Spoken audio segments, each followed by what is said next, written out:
noite a todos, bem-vindo a mais um dia de banquete, de festa divina, e que então possamos aproveitar e receber. Como sempre, vamos pedir a Jesus Cristo que nos abençoe, que nos ampare, pedir aos bons espíritos que possam visitar nossos lares, visitar aqueles que amamos, aqueles com quem temos as nossas dificuldades, amparar a todos nós. E então, ter a certeza de que durante todo o momento que estivermos ouvindo, estaremos conectados com essa rede de amor e de trabalho. Nosso tema hoje é sobre a parábola dos primeiros lugares. E que será isso, né? Onde é que está escrito isso? Da onde que nós tiramos?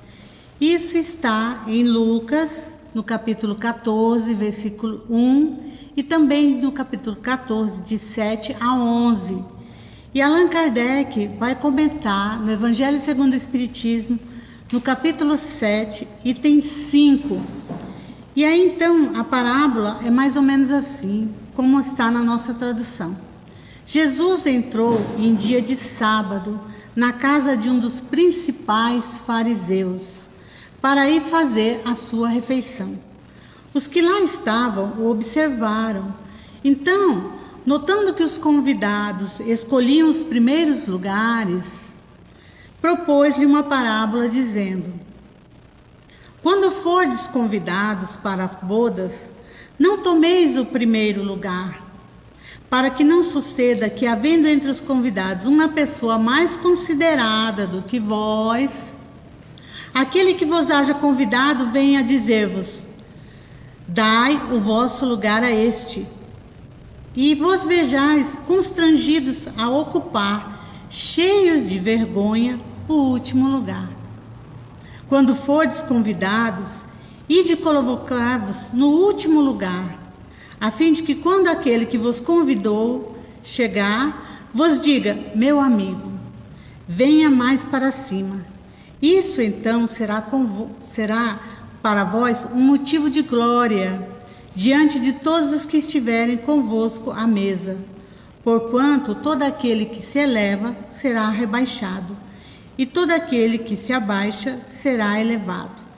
Então, o que Jesus quis dizer com essa parábola? Parece assim uma mãe, né, dando um conselho para o meu filho: quando você estiver num lugar, você não come de boca cheia, você não faz isso, não faz aquilo. Por quê?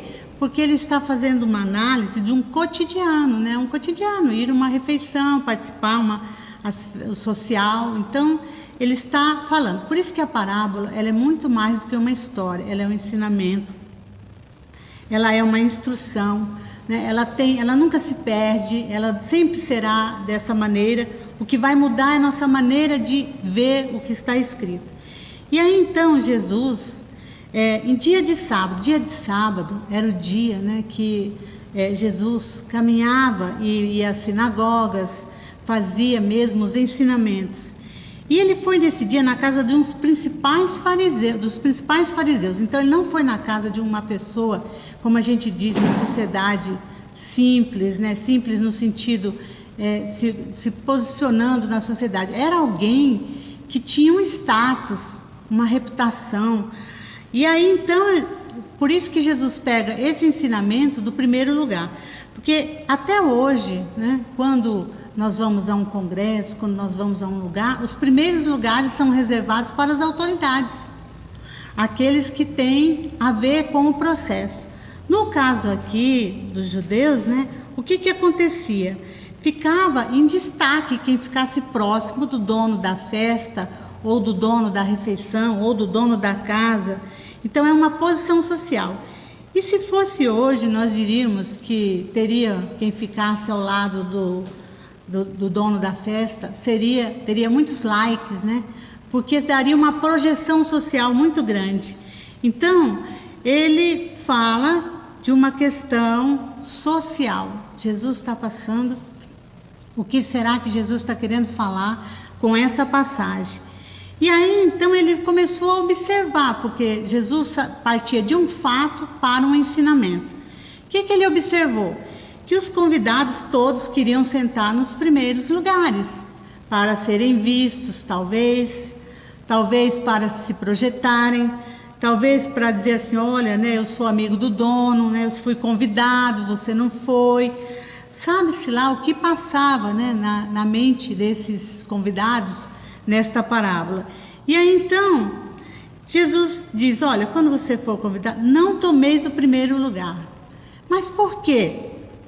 Para que não suceda que, havendo entre os convidados uma pessoa mais considerada do que vós, porque será então uma vergonha, né? Ter que sair e ceder o lugar para outro, porque não é digno daquele lugar. Então, ele fala que deve buscar o último lugar para que não seja constrangido, não haja constrangimento. E aí então vai ficar uma coisa muito sem graça, né? Difícil.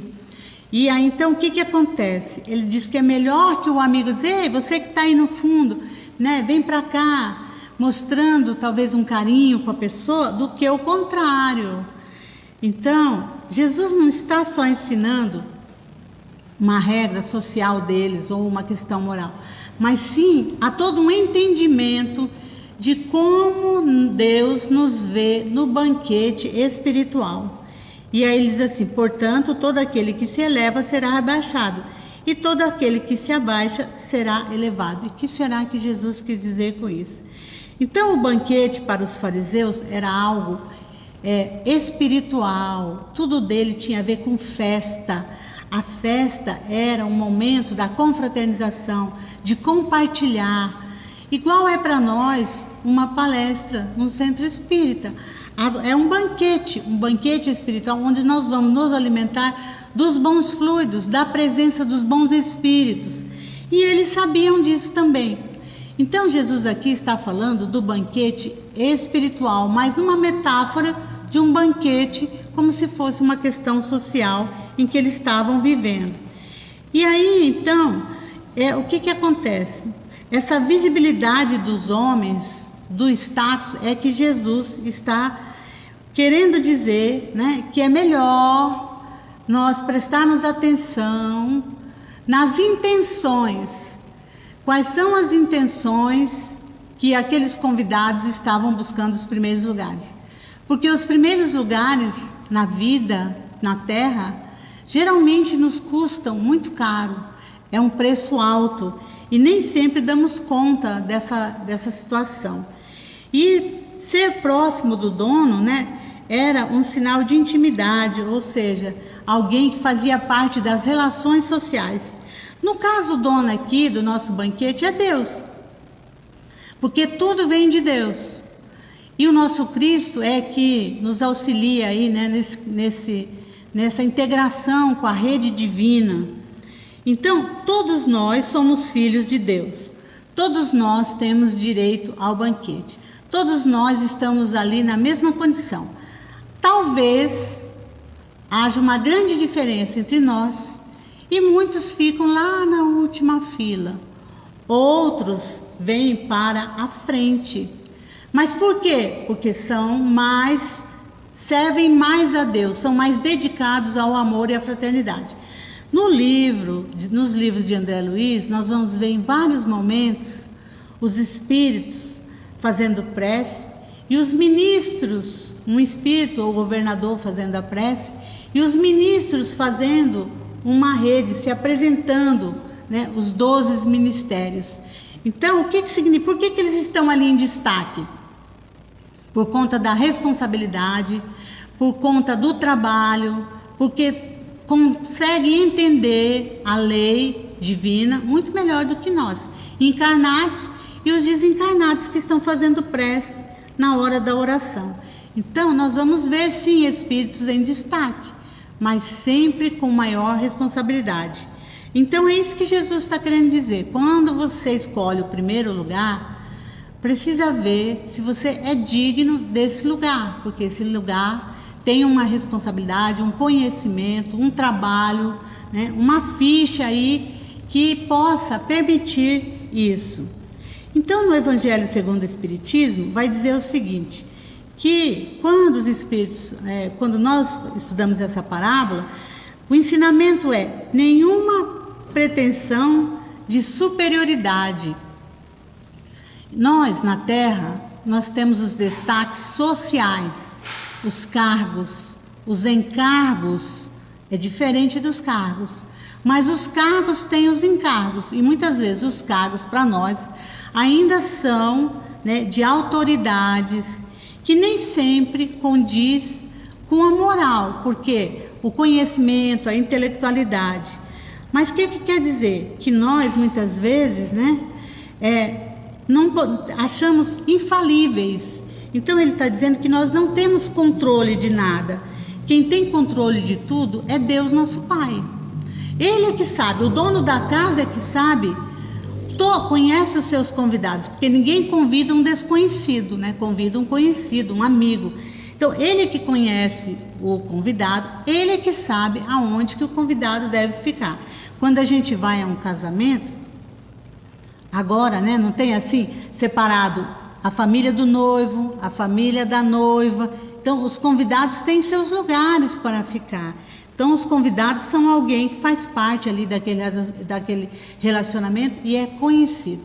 Então, Jesus vai dizendo o quê? Que nós, muitas vezes, né, com a nossa dificuldade, confundimos o ter com o ser, né? O ter é algo real, o ser é algo real, nós somos. E o ter é efêmero, passa rápido, nós deixamos na terra. E para que a gente sente nos primeiros lugares, nós precisamos ser, né? Ser. Isso falando do banquete espiritual.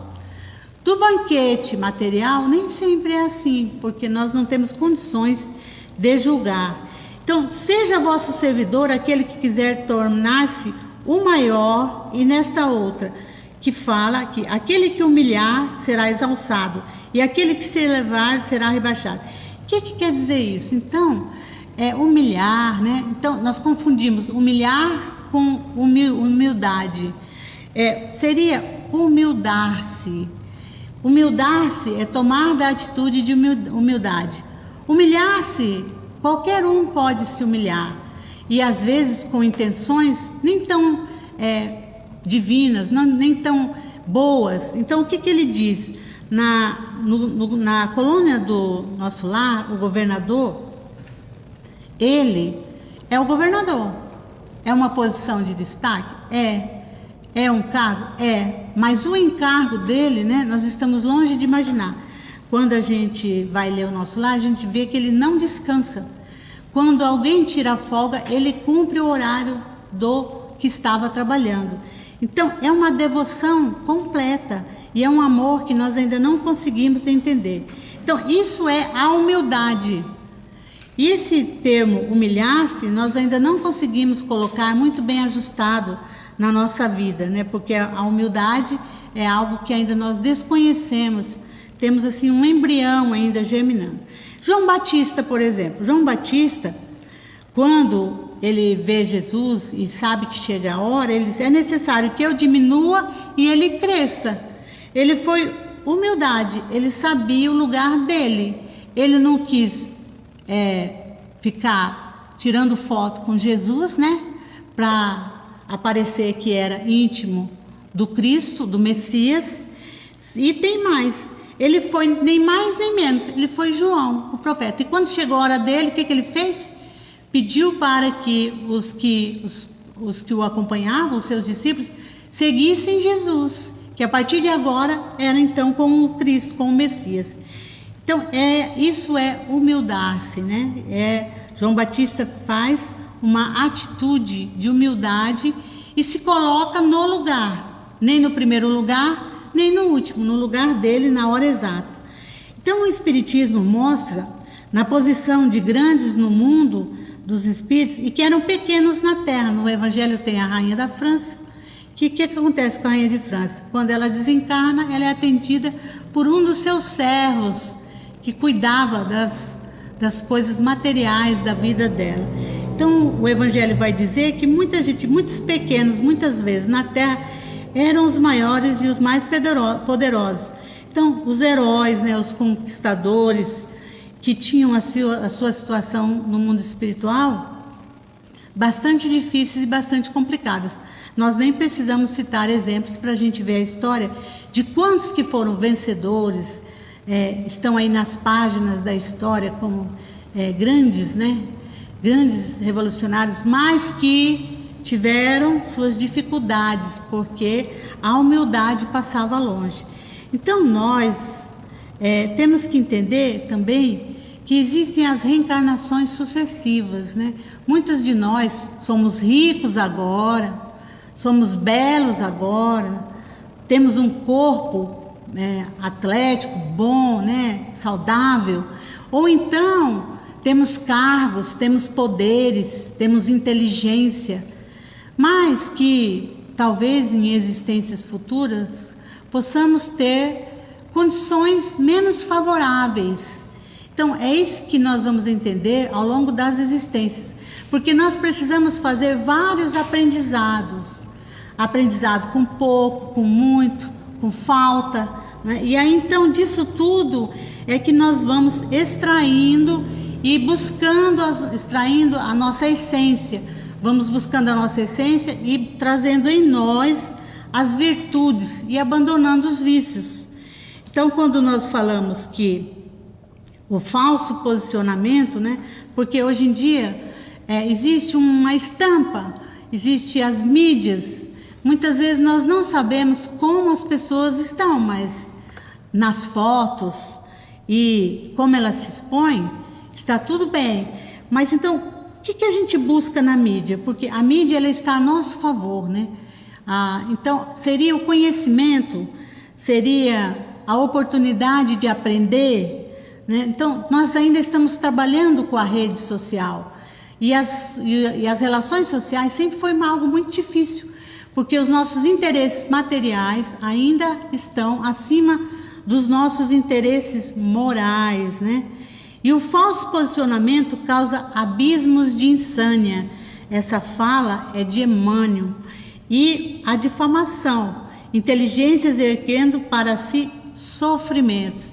O que quer dizer isso? Que muitas vezes nós não sabemos aproveitar os recursos que nós temos, utilizamos mal e não sabemos lidar com as perdas, porque às vezes numa própria existência você tem um poder, né? Você usufrui disso, mas de repente isso lhe é tirado por um motivo qualquer, um motivo de saúde, um motivo que alguém se colocou no seu lugar, você foi removido e nós não estamos preparados para isso. Muitas vezes acabamos em depressão, em solidão, quando não nos remédios controlados.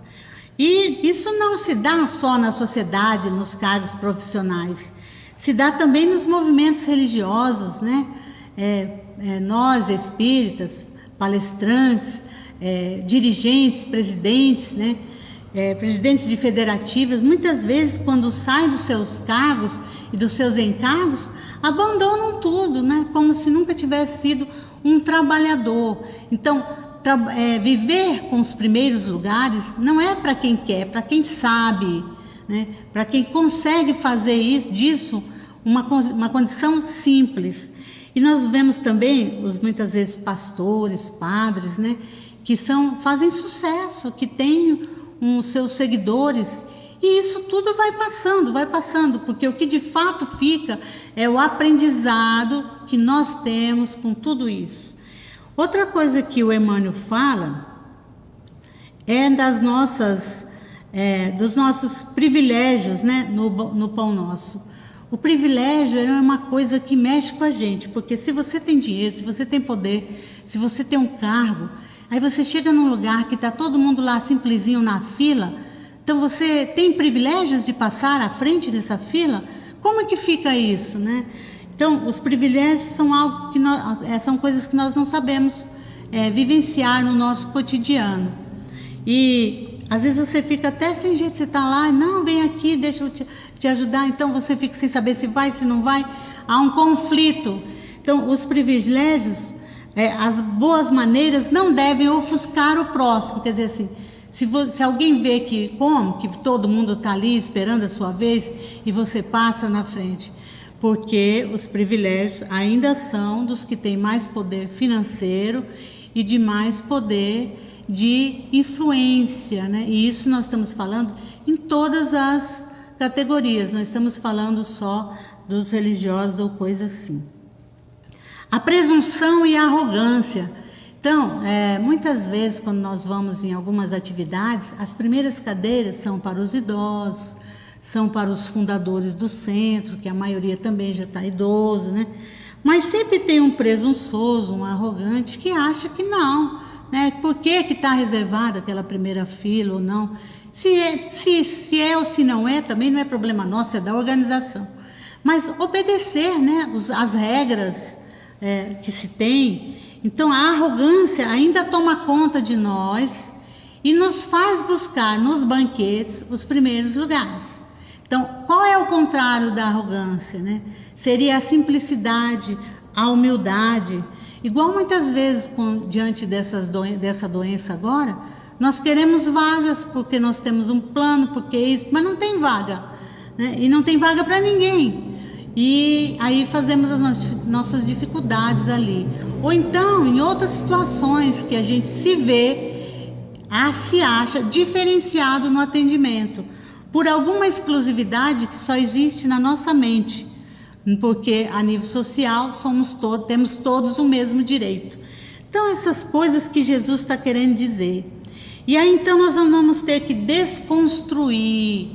Quando nós entramos em contato com o ensinamento de Jesus, nós vamos desconstruir muita coisa que nós construímos e que é irreal. Então é isso que os espíritos dizem, irreal, né? O que é irreal? É aquilo que não é.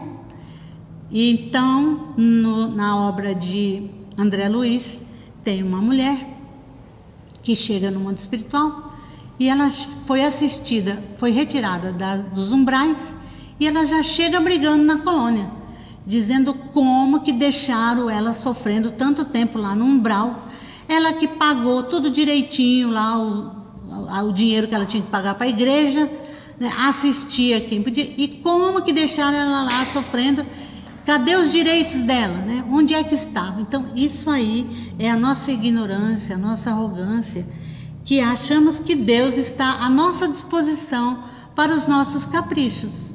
E eu não vou muito longe não, né?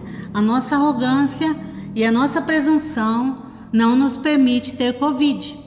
O outro pode ter Covid, mas nós não, nem a nossa família, não é? Então, nós achamos que somos diferenciados.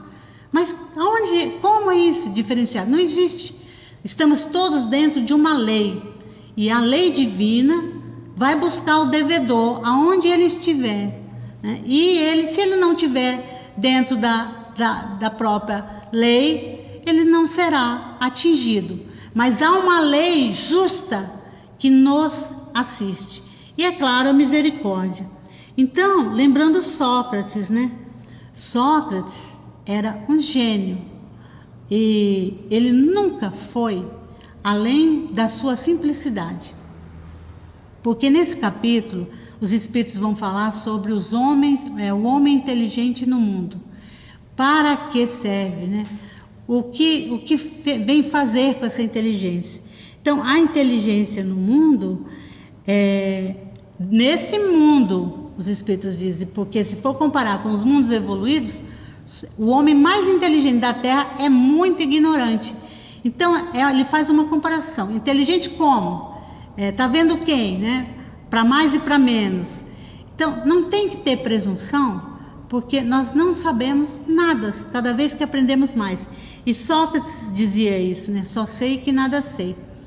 E Sócrates, ele era muito interessante, porque a mulher dele vivia, Sócrates, foge daí, você não é culpado, vão te matar, né? Ele disse, ninguém vai me matar, eu sou livre.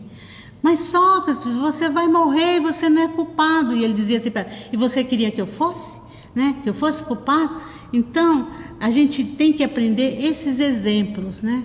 De humildade, inteligência, arrogância zero, sem presunção, né?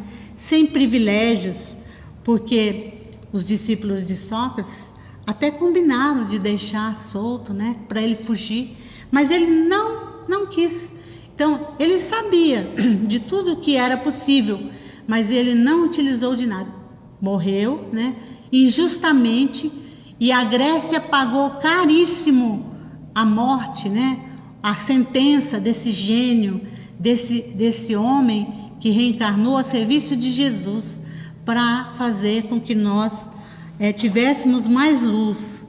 Então, quando nós vamos estudando essas questões do Evangelho, nós vamos vendo tanto que nós temos ainda para aprender, né? Para poder ver tudo isso. Lembrando que esse assunto, esse tema, está no Evangelho segundo o Espiritismo. E aí então nós podemos, né, lá no capítulo 7, item 5 e 6, rever, reler, meditar, pensar sobre tudo isso. Uma boa noite, que Jesus nos ampare. Lembrando que dia 22 estaremos aqui com a parábola do rico e do Lázaro com a minha amiga Valéria.